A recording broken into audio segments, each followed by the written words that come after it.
மொழியில்லா உலகத்தில் இசையாக நீயே மாறி காற்றில் வீசினாய், காதில் பேசினாய்.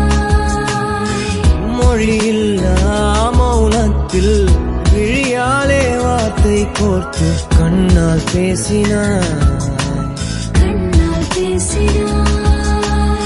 100 ஆண்டு உன்